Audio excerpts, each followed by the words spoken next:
What's up? Welcome into today's episode of The Draft Lab, a weekly series here on Pushing the Pile on CBS Sports Network, where we dive into the 2025 NFL Draft and inspect position group by position group. This week, we're going to be hitting tight ends.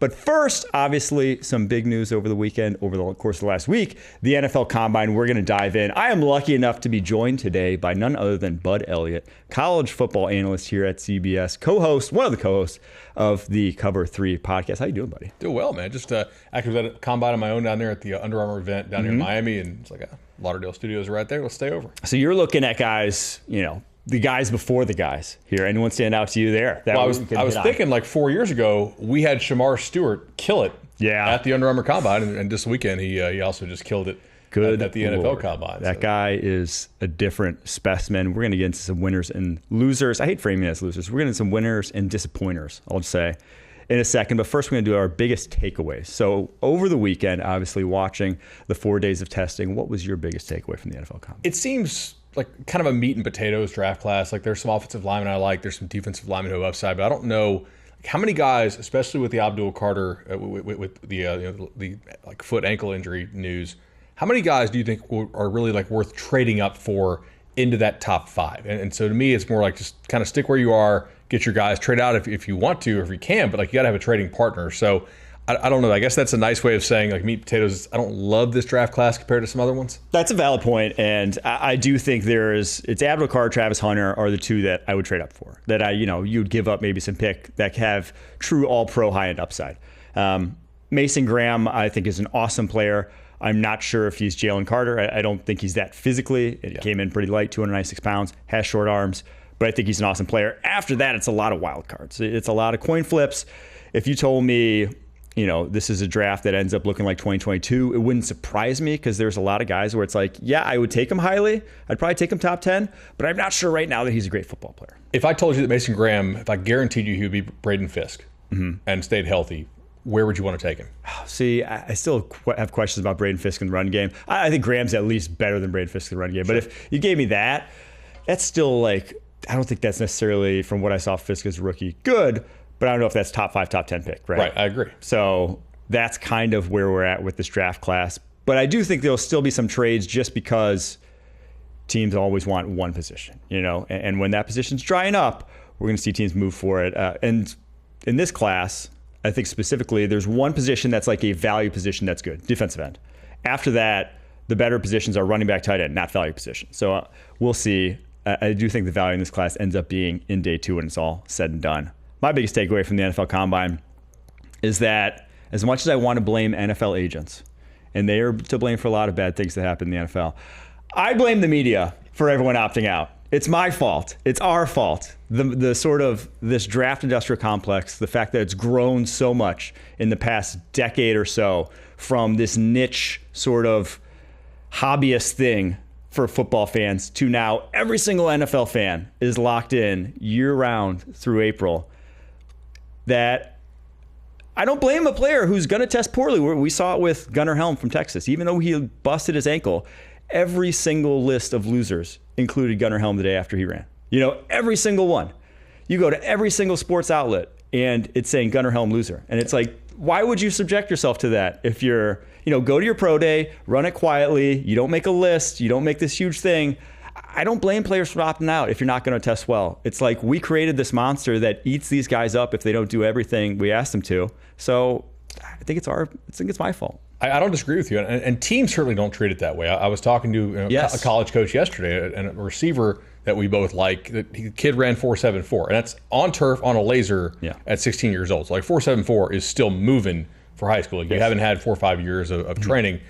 And the coach said, yeah, but Bud, he plays to that number consistently. Like some of these guys that will run, the 4.55 or whatever, they're not playing to that. Like this kid knows who he is, and like you have to play within your skill set. So I don't think teams treat it near as hyperbolically as the media does. That's the other thing, is that the teams aren't saying loser is off my board, whatever. They're saying if they still thought they liked his tape and still thought he was athletic on tape, and now they have GPS numbers to point to say that, they don't give a darn. They don't give a darn that the guy ran a slow time or that he didn't test the way they thought. So that's my thing, is stop posing as winners and losers, post it as guys that disappointed relative to expectations. And please do not kill these guys because they're all going to get drafted at the end of the day. So let's get to then winners, though, because I still think winners we can talk about in a positive manner, who we liked and who we thought tested better than expectations. So, Bud, I'll start with you. Who do you got some winners from the Combine? So Matthew Golden, I think clearly with his route running ability and how fast he ran, that's a big one. But I'm going to go with Isaiah Nayor. And this is a guy who, as a recruit, Nick, we had our eye on. He crushed it at Wyoming and transferred to Texas before the 2023 season. And he was actually getting a ton of hype as a dude who stood out for Texas. And on that Texas team, pretty importantly, were guys named A.D. Mitchell and Xavier Worthy. And he was getting hype, on par or even at times above those guys. Unfortunately, he gets hurt right before the season. Texas ends up being fine to make the national semifinal. And I think Isaiah just took a little bit too long to heal up. Like, his stuff at Nebraska wasn't great this year, but 6'4.5", 218. He ran 4.40. It was like a 1.51 10-yard split.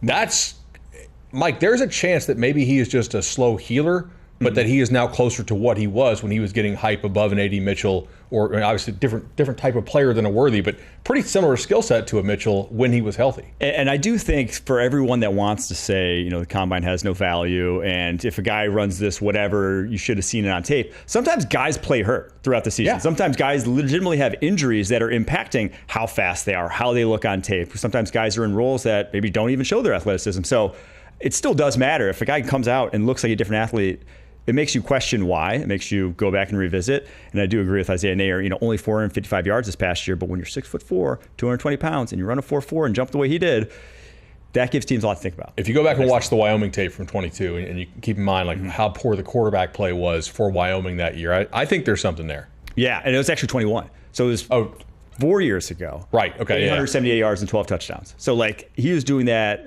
and I think young production matters at pretty much any position you're playing. If you're young and doing it, it's better than if you're old and doing it at the collegiate level and have that physical inbuilt advantage. All right, who else you got in the winners category? Shamar Stewart. He's been a freak. The only question I have about him, and role has been moved around a lot. A&M used him as like a down lineman in a three-man front. I don't know that I loved him, but I don't know if I hated him in that stance. He does have a crazy wing and obviously has potential to bulk. We've seen him since high school. My only real question is the reactive quickness. He times really well on stuff where he's starting. What about when he has to react to the snap? Does he have that Terrell Suggs ability to get off the ball on time? But he's still. I remember in high school being young, and he's an early entrant, right? Yes. So he's got to be 21 years old. He is. Okay, then there's still a lot of upside. Wingspan, 40-inch vertical, 267 pounds, 10-11 broad jump, 4.59 40. As explosive, I think in terms of size explosiveness, the best since Myles Garrett. We saw the graphic when the defensive line were working out. Him and Landon Jackson are the only 260 plus pounders to jump over 40 inches since Myles Garrett and Mario Williams, 2 number 1 overall picks. So not bad company to be in if you're Shamar Stewart. And I think after that, this guy's going top 12 or so. That's what the NFL covets off the edge. That's what ends up winning. But I 100% agree with your points that he is much more when he has a directive, he can do it. If he has to react off of an offensive tackle, it more often than not did not look as pretty. So we shall see. Needs some development, but that's the whole point of this. Right, exactly. All right, who else you got? I had Jahad Campbell.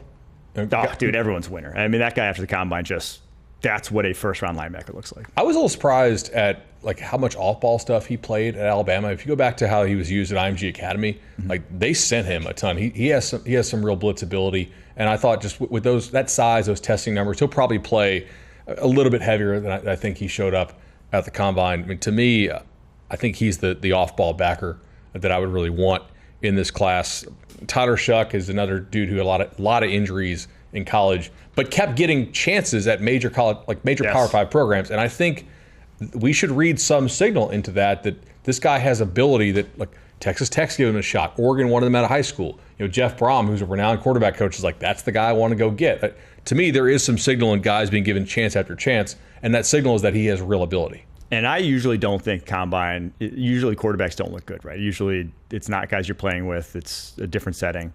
He actually looked good. He was hitting guys. His go ball was great. So, yeah, Tyler Shuck, I agree, was a winner. All right, we're going to take a quick break. After that, we're going to get to my winners and then our disappointments on both sides of the ball coming up right after this.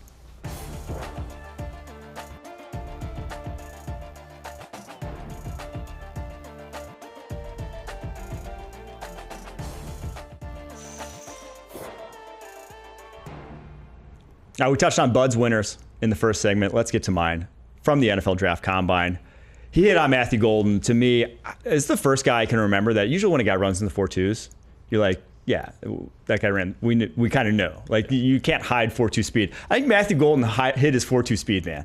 I saw him get tracked down on tape numerous times. I had him projected like mid 4.4. So that time for him, insanely good. Obviously, and like, I think these guys can improve physically. Is one of the bigger takeaways is that, these guys, he's still a young guy coming out, a junior, and he improved a lot from sophomore to junior, transferring from Houston to Texas. And now the guy could just be ascending. So that 4.29, I think, stamps him in the first round. RJ Harvey, the UCF running back, running a 4.4 at 205 pounds, I loved. Armand Membu, testing like an absolute freak, running, in the high 4.8s at 330 pounds. CJ West going sub 5 seconds at 6'1", 316 pounds is an awesome time for a nose tackle. But I want to start with the secondary here, because you had Nick Emanwari, the South Carolina safety. I had Nick Emanwari. The guy jumped 43 inches, had over 11-foot broad jump, a 4.38 40, and oh, by the way, he's 6'3", 220. On tape, he wasn't like as dominant as most first-round safeties. You think someone's going to take him in the first round, though, after this? I mean, do you want to be the guy who passes on that? Probably not. No, I will say, though, there is a comp that is unfavorable for a guy that size with those testing numbers. It's Obi Melifonwu. I don't think he tests or plays anywhere near Obi Melifonwu did. Obi Melifonwu was a paper tiger. He did not like hitting. Nick Emanwari is a little bit different. Yeah. That guy likes to lay the boom. There's a lot of safeties in this class who are thumpers. Yes. There's not as many good cover safeties, I don't think. Agreed. It's him. I think Kevin Winston Jr., the Penn State safety, comes down and hits you. There are some great safeties to play like these too high coverages. Makuba at Texas actually is a pretty big hitter. Yes, and who will come down and fill those run lanes on the outside with violence, with quicks that can really be a value add to a lot of run defenses around the NFL. And the last guy I want to touch on here in my winners before we get to the flip side of the coin, Terrence Ferguson from Oregon, because today is our tight end show. You came on to talk about tight ends. He was pretty much the only guy in this tight end class to really show out. We've been hyping it up. Well, a lot of the top guys didn't test. You didn't have Colston Loveland from Michigan test. You didn't have Tyler Warren from Penn State. You didn't have Elijah Arroyo from Miami. You didn't have Mason Taylor from LSU. But Terrence Ferguson from Oregon goes 4.63 with a 39-inch vertical and a 10.2 broad jump at 247 pounds, because there were questions about his size. How big was he actually going to be? To me, he's one of my favorite under-the-radar tight ends as like a receiver, what he can do. He made himself some money with the drills that he did do. Let me ask you this. The other numbers from a lot of these tight ends were not overwhelming. Right? Yes. And as you mentioned, a lot of the top guys didn't test for various reasons. Like, do you think he stacks well in maybe last year's tight ends class or the year priors? Let's think. Gosh, last year's tight end class, it was Brock Bowers, and then a pretty big gap. I think my tight end 2 in last year's class was Theo Johnson, Penn State tight end. He didn't go until day 3. Shaven Sanders was a lot of people's tight end 2. He didn't go until day 3. So I think these guys, I think there's like a handful of guys that very easily could have been tight end 2 in last year's class. And truthfully, I loved Gennard Helm's tape as like how he plays the game. The testing, we'll talk about it here in a second. The ankle injury, tough. Did it right before he ran his first 40, but still had a 30-inch vertical before that. So, yeah, I think Terrence Ferguson, I think I might have had him tight end 2 last year if he had come out. Okay. With that said, let's get to the flip side. Let's get to some of the combine disappointments. Who did you have on your list for guys that you wanted to see a little bit more from? So I had Malachi Starks, a player who we've loved since he came out and going to Georgia in high school. And I thought if he had tested well, because his tape, for the most part, especially last year's tape, not this year's. I thought last year's tape was maybe a little bit better at times. I thought if he tested well, he had a chance to go like top half of the first round. But I just don't see NFL teams spending a pick like that on a player who is does have good instincts. Obviously, as I know we were talking during the commercial break, GPS stuff was really good during the positional drills. But if I'm spending a top half pick on a safety, I kind of need you to run really well, and he just didn't. And the agility stuff was poor as well. I had Tez Johnson. Now, he did have the shoulder injury, which may have impacted how some of his training for the 40. I think that happened in November. But running 4.51 at 154 pounds is not that's not going to get it done. And Will Campbell, his arms are basically what they were coming out of high school. Like we knew it, and we see a lot of these kids without pads on when they come to these elite camps. And I remember him at the Future 50, and the previous year we had like an Amarius Mims and an Andrew Thomas and guys like that. And like Mike, the dudes who go like top half of the first round at tackle, they have a look at 17 that Will Campbell just doesn't have. Now, I think he's still a really damn good player, and if you got to kick him inside the guard, I get it, but having single-digit percentile hand and arm measurements are not a great indicator. Well, I'll say this about Campbell. It's not just arm length and hand size. It is his frame. He has these short, if he steps foot on an NFL football field and plays offensive tackle, he will have the smallest wingspan of any offensive tackle in the NFL because he has tight shoulders, smaller arms, and that's how you get your hands on guys quickly on the edge. That's how you make up this space.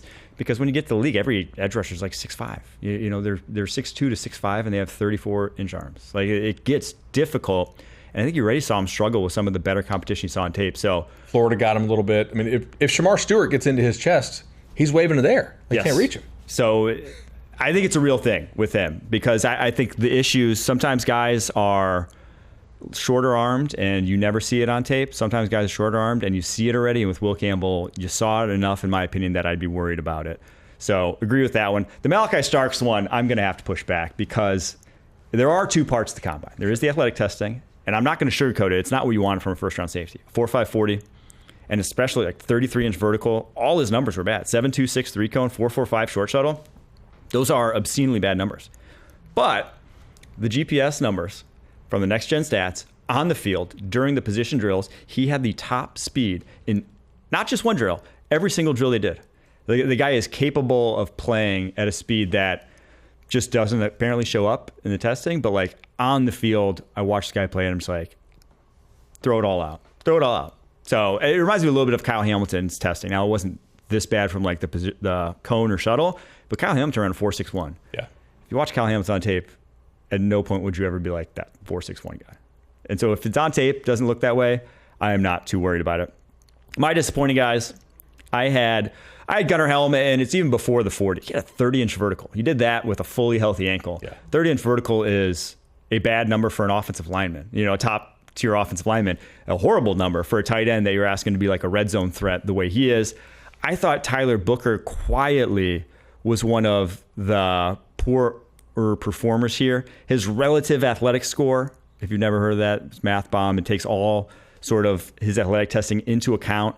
His relative athletic score was 41st percentile for interior offensive linemen. And if there is a position where traits don't matter as much, it is interior offensive line. We ran the numbers back in the day at PFF. We did the studies on certain positions. Edge, it matters a lot. Guard, it does not matter a ton. Center, it actually matters the least. So the closer you are in interior offensive line, it doesn't matter as much. But are you still going to go to bat? Because we're hearing like top 15 hype for Tyler Booker, the Alabama guard. You go into a bat for a guy who's a 41st percentile athlete, and he didn't come in like 340. He came in 321, pretty standard size for an NFL guard nowadays, and had only two measurables that were even above 50th percentile, no measurables above 60th percentile compared to other offensive guards. That's tough, man. And like I've seen Tyler a lot. So he was a New York or Jersey kid, transferred down to Florida. If you talk to guys at IMG, like they still hold him up as a dude who like busts his butt as far as work ethic, which is good and bad. It's good because I think you're getting a guy with like a really professional approach, and if he stays healthy, I'd be surprised if he's not like a second contract guy.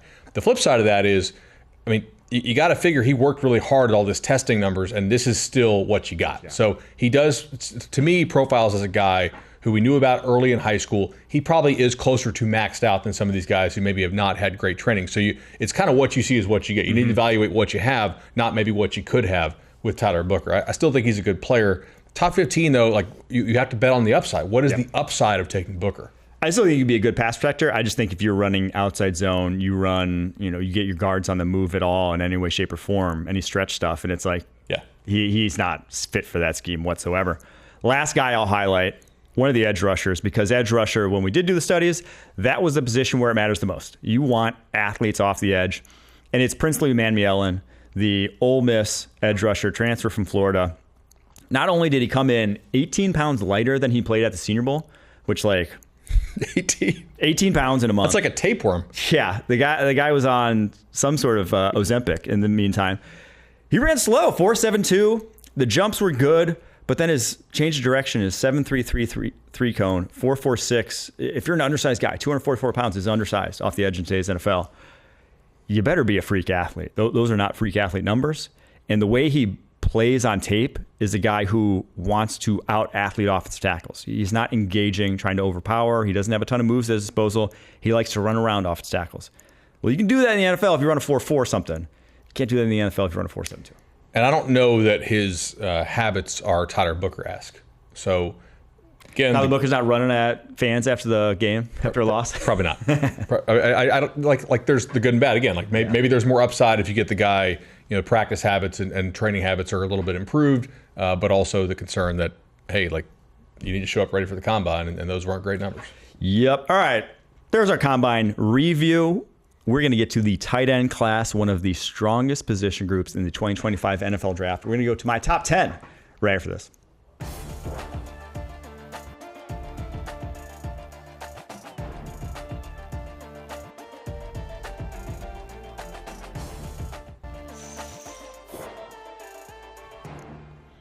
All right, let's get to the top 10 tight ends in the 2025 NFL draft. These are my rankings. Bud's going to critique them. He's going to tear them apart right after this, but let's roll through. Colston, Loveland, Tyler Warren, neither tested. They're 1-2. They're super close on my board. Whichever order you want, just draft one. They're great. Loveland, more your spread, wide, slot, wide receiver-ish type, but who can grow into an inline guy. Warren, ready-made, NFL, inline tight end. I went Harold Fannin at 3. This is a little bit of a call. He didn't obviously test great for an undersized guy, but everything I've heard from the Bowling Green coaches, they rave about him. Everything I've watched on tape, the fact that he almost had 50% of their yardage says that he can do something at the NFL level, even if he's a weird athlete. When you see the duck-footedness, the knock-kneedness, him turn and run some routes, it doesn't always look pretty, but the guy can play ball. I have Terrence Ferguson, Oregon, tight end 4. We highlighted his combine earlier. Gunnar Helm, we highlighted it in a negative light, but I have him at 5. He may be moving down, though, after this. Elijah Arroyo from Miami, 6. Mason Taylor, 7, son of Jason Taylor, old school Miami defensive end. Thomas Vadone from Nebraska at 8. Jackson Hawes, Georgia Tech, 9. And then Jalen Conyers, bringing it up the top 10 from Texas Tech, the Arizona State transfer. All right, Bud, who's too high?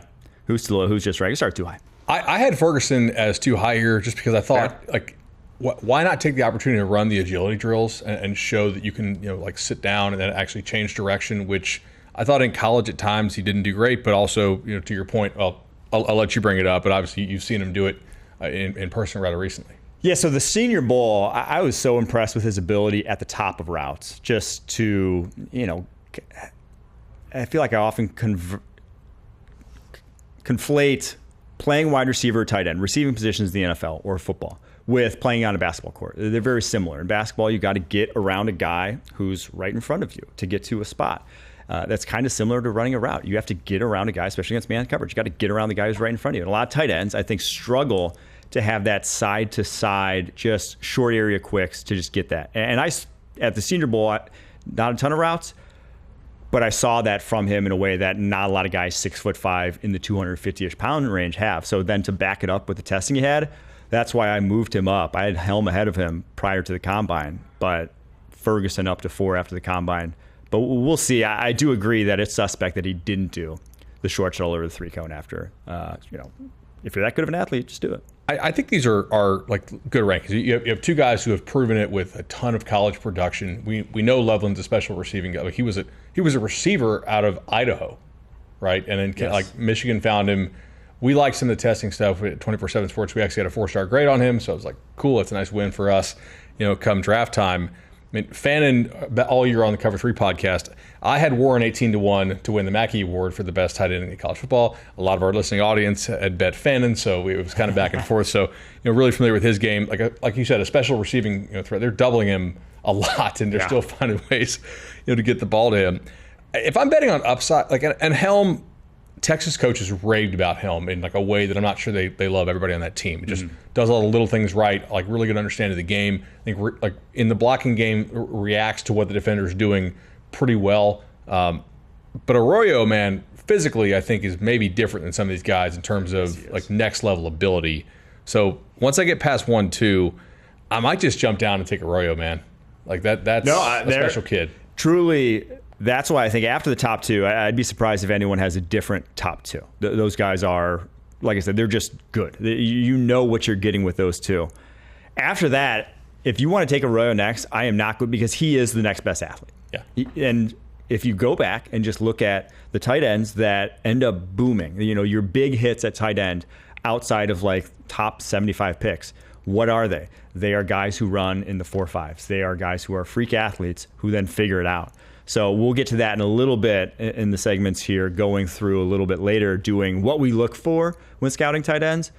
But what I look for when I'm scouting tight ends is primarily athletic traits. It's not how do you have a feel for the position. That helps.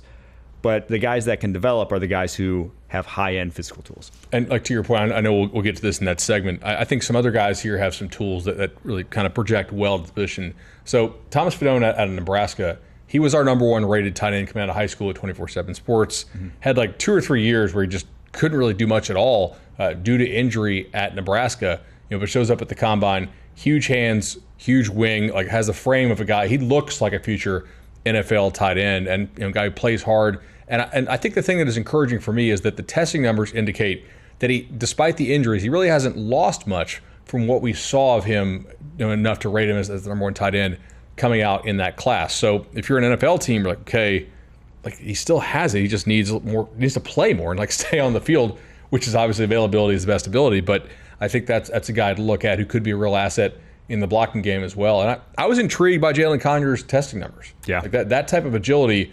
You mentioned that the basketball, and I think the same thing. We're out at all these high school camps. We see these tall guys look real pretty running fast at tight end. But much like basketball, you only have such a compressed area to get open in, right? Mm-hmm. I need a guy that, if you're fronting him, can still be able to create his own entry pass lane. Like that's where tight ends work for the most part. Most of these guys are not running 40 yards down the field. I got guys that do that. They're called receivers.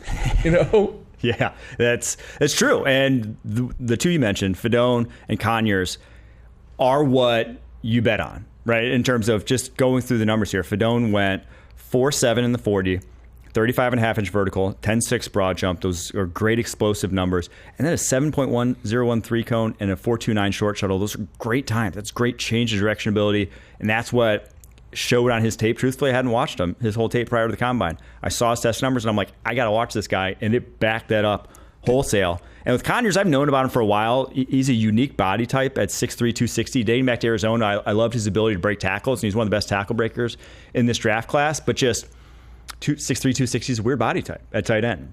On Fedone, did you see 10-6 hand, 34 arm, 1.57 10-yard split, which I think is much better than a lot of guys. That's better than a lot of the wide receivers. And then he broaded 126. Yeah, that's the frame that you look for. I love long arms and big hands at tight end positions. He's a guy who can do both, I think. Yeah. Like he could turn into a really good NFL blocker who can also catch balls. Do not be surprised if that guy ends up going in the top 100 picks, just because, again, that's what it ends up looking like. All right, who's just right? You got too high, you got too low. Who's just right on this list? I think it's the top two. Like, not overcomplicating it. It's Loveland Warren or Warren Loveland, depending on kind of what your preferred flavor is, right? Well, I think Warren's a little more of an inline guy. Loveland being a former receiver, high school. I mean, Warren's a quarterback, but in fact, on our 24/7 Sports thing, his photo is still from the Elite 11 quarterback camp, which is kind of funny. I think you got it right at the top, and that's just like not overcomplicating it. But those are the two guys I think you'd want to spend the more premium picks on, and then after that, it's everybody else has a little more risk perhaps to their game. So we did this debate all last year with Brock Bowers and the whole how high is too high to draft a tight end. I think there are a few teams that, in retrospect, wish they would have drafted Brock Bowers. And I think where he went was not too high. It was too low in retrospect. So with Colston, Loveland, Tyler Warren, I think everyone has the same projection. It's like, yeah, they're just darn good tight ends. They could be all pros within their rookie contracts. How high is too high for you? Where are you taking them? Let's see. I'm trying to think of tight end needy teams. Number 5, Jacksonville. Is that obviously? That's too high. That's too high. Yeah. Down to, number 11, San Francisco. They could use George Kittle's in his early 30s now. How long does he have after the kind of miles he's put on his body?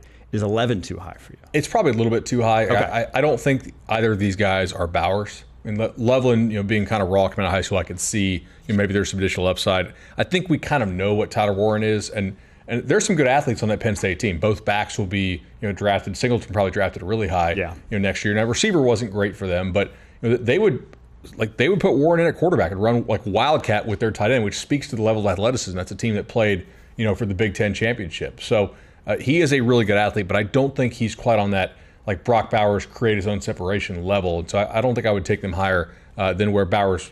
Well, maybe than where Bowers went, but not where Bowers probably should have gone. Okay, so I think Bowers went 14, right? And so different class, though. Last year was a lot of blue chip guys. This year, not nearly as many. I do think 13 Miami is where it starts to get really like, I'm interested in a tight end. 14 Indianapolis. Like if those guys are on the board, they're very interested. 17 Cincinnati. It's like I would be floored if both those guys aren't off the board at that point, right? Like there's some needy teams in there. I think Warren to Cincy would make some sense. Like with how he blocks. Yeah, I would love the fit of both of those guys. Cincinnati. All right, there's our top 10 tight ends list. We're going to take a quick break. After that, going to get to how we scout tight ends. We got the names. You know who to look for. We're going to talk about how we sort of landed on this top 10 list and what we look for projecting the next level right after this.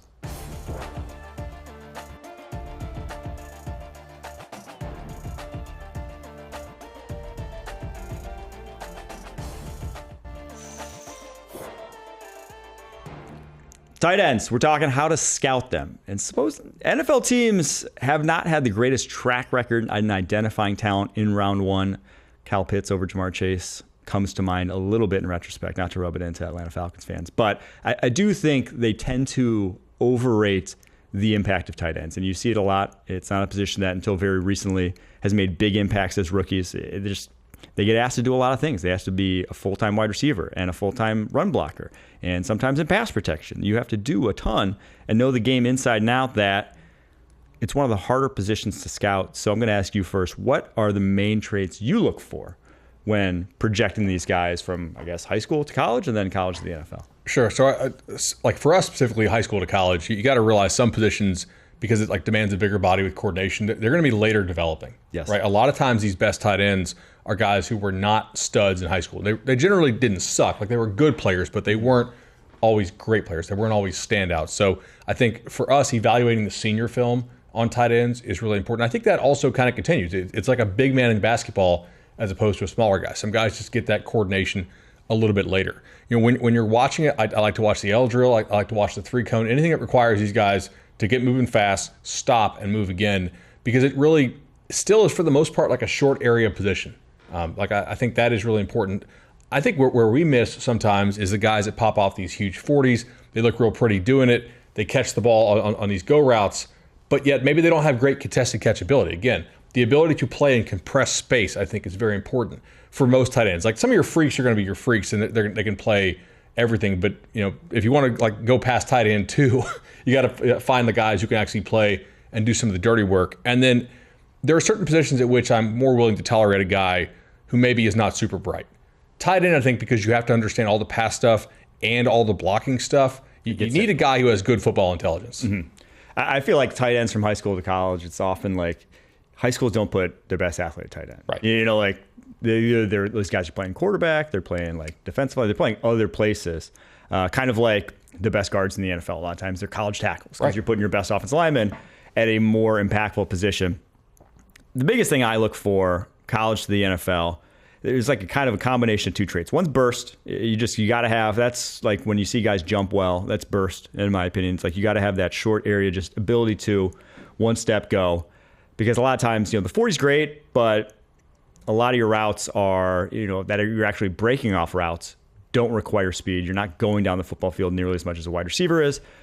But speed can help. A lot of overs, crossers, things of that nature, seams, speed's basically the main trait there. But burst, I think, is more important. And then fluidity. I love to watch tight ends with the ball in their hands.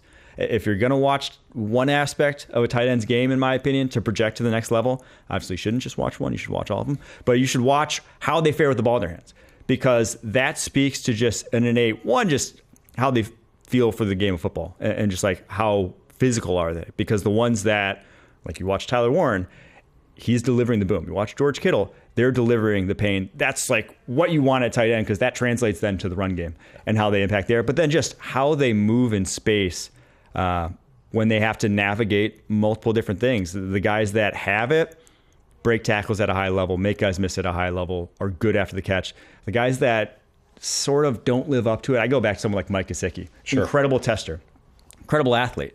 You watch him with the ball in his hands and you're like, he's kind of, well, you never see that incredible athlete. Right. You never see that incredible tester. And then lo and behold, gets drafted highly, goes to the NFL, and just like never quite has that impact that you want for a guy that ran like a 4.5 with a 40+ inch vertical. It's like, it just doesn't quite make sense. But it's that kind of shows your athletic limitation. So that's where I go for the tight end position. I like that. Like, if you look at Tyler Warren, obviously the fact that Penn State is putting him in the Wildcat. Yeah. Like, of all the athletes on that team, they're choosing, they want him with the ball in his hands. Yes. Like that says a lot. It really does. And again, if the tight ends that get featured, you should feel pretty good about, because there's a reason they're getting featured at the collegiate level. All right, we're going to take a quick break. After that, we're going to talk about those traits that we just broke down, and we're going to give the superlatives. Who's the best in every single trait in this NFL draft class, and some of the guys who do it the best at the highest level in the NFL, right after this.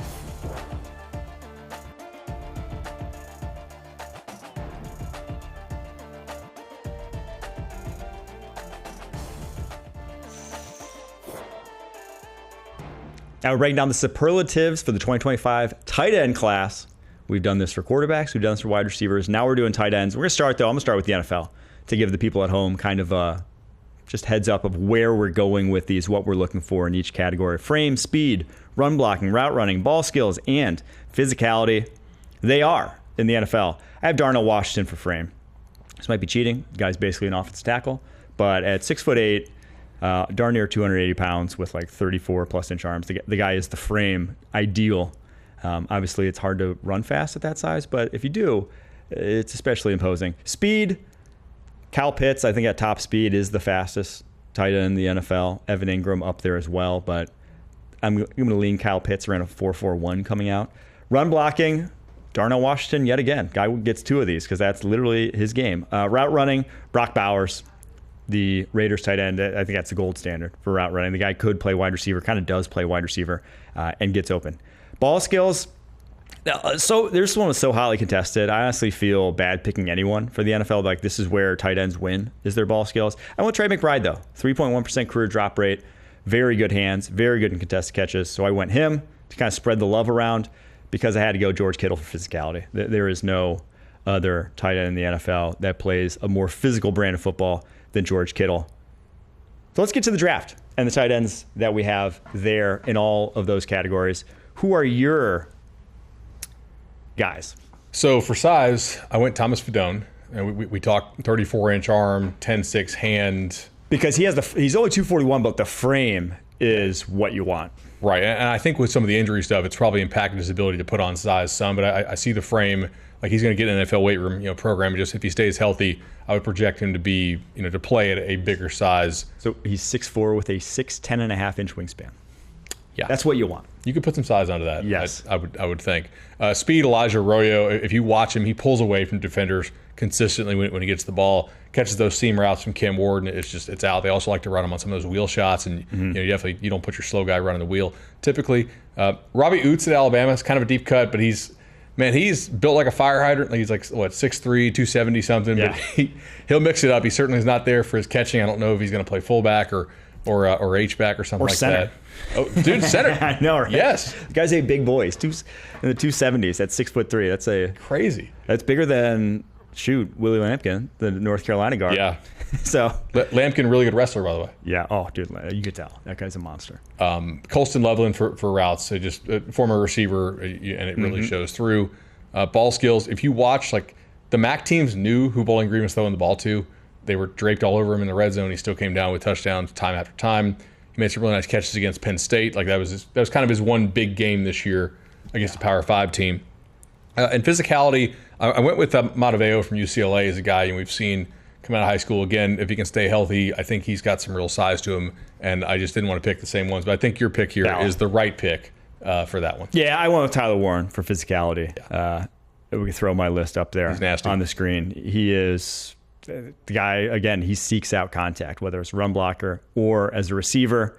For frame, I went Jackson Hawes. Warren's big. Warren does not have great length. Hawes, Solid. I like your answer, though, with Thomas Fidone. I do think that's a guy who's going to, once he gets in the NFL weight room, blow up to what you want the position to look like. But Haas, 6'7" wingspan himself, and he's pretty rocked up. He has filled that one out a little bit better than Fidone has.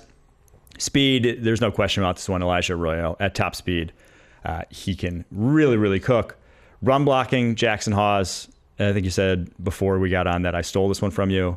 And I agree. The guy is a ideally built number 2 tight end in the NFL. He will be a great run blocker at the next level. Route running, it's Colston Loveland.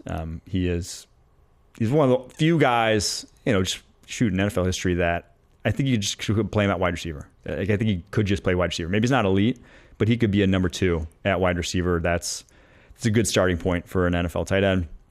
Ball skills, we agreed on this one. Harold Fannin Jr., the guy, only 5 drops on 105 catchable in his career, 185 catchable, excuse me. That's a 2.7 career drop rate, and you hit the nail on the head.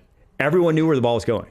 Yeah. There was no secrets so he had guys all over him, still doesn't drop the ball. His coach, Scott Loeffler, said he's never actually heard the ball hit his hands. That's how soft his hands are. So there's your list. The other thing I like about Hawes, by the way, is Tech played a schedule that had a lot of future NFL edge players on it. Yeah. Right? Think about Miami's got guys on the edge who will be drafted or if not this year, next year. Florida State, like Patrick Payton and some of those guys. Obviously, he had to play the game against Georgia. They played Notre Dame. A lot of really good D lines were faced by Jackson Hawes, and I think that says something. Since we got you on here, Bud, not to put you on the spot, but who could we be looking at next year on this list? Who are some guys in the college ranks that maybe not even next year, maybe in the coming years? Who are some guys that we should have our eyes peeled for that could be making this list at tight end very shortly? Georgia has done a really nice job of stacking stuff. Ooh, have they ever? If you watch the Big Ten championship game, and of course, why am I blanking on his name now? Oscar Delp? No, Oscar Delp's a guy to watch for sure. The number 2 at Oregon, Kenyon Sadiq. Okay. He's a little bit different than Ferguson. He's a little shorter, a little squattier, but I think he has some really nice lateral agility. And he had 3 touchdowns against Penn State in the Big Ten championship game. They started to feature him. He was getting himself open. That's a guy to watch. I don't know, he's not crazy tall, but he's a dude who does have nice receiving ability as well. So I'd keep an eye out for Sadiq. Okay, Kenyon Sadiq. And did you say Oscar Delp, or was I just putting? You said Oscar Delp, but I think that's a guy to watch Georgia, for sure. You were going Georgia. Yeah. I'm trying to think who else. Texas has a nice stable they like. There's some young dudes who are really athletic there. Okay. And they lose a bunch at receiver, so I think you'll see Texas feature the tight end position more. They do. We didn't have you on for wide receiver, but who's the next crop of wide receivers in next year's class? Jeremiah. Well, those guys aren't eligible. Not the freshmen. Those guys are too far away. So who are the actual sophomores? There's a Florida kid, right? Who was the Florida wide receiver? Yeah, Eugene Wilson. If he stays healthy, we'll get a look. I know that Horton transfer, people were pretty excited about. Burton left. I think honestly, there was a void, and that's why we were focused so much on Jeremiah and Ryan and Cam Coleman. Maybe a bit of a down year, but then 2027. That year is different. It's going to be 2011 draft. It's going to be 2021 draft. It reminds me of the Julio AJ Green year, high school wise. It's those guys were just very different, and you knew it at 17 years old. It's oh, this ain't normal. This is cool. Cannot wait for that year to talk about the NFL draft. Dylan Sampson from South Carolina as well is going to be a guy that who was the Texas? There's a Texas edge rusher too. Who's a freshman? Oh, Collins. So it is going to be a loaded year. We'll be back next week though, talking running backs with Emory Hunt. And if we're talking about a loaded running back class, running back is the position that maybe top to bottom might be the best in this NFL draft. Can't wait for you guys to join us. Thanks so much for tuning in. Until next time, keep pushing.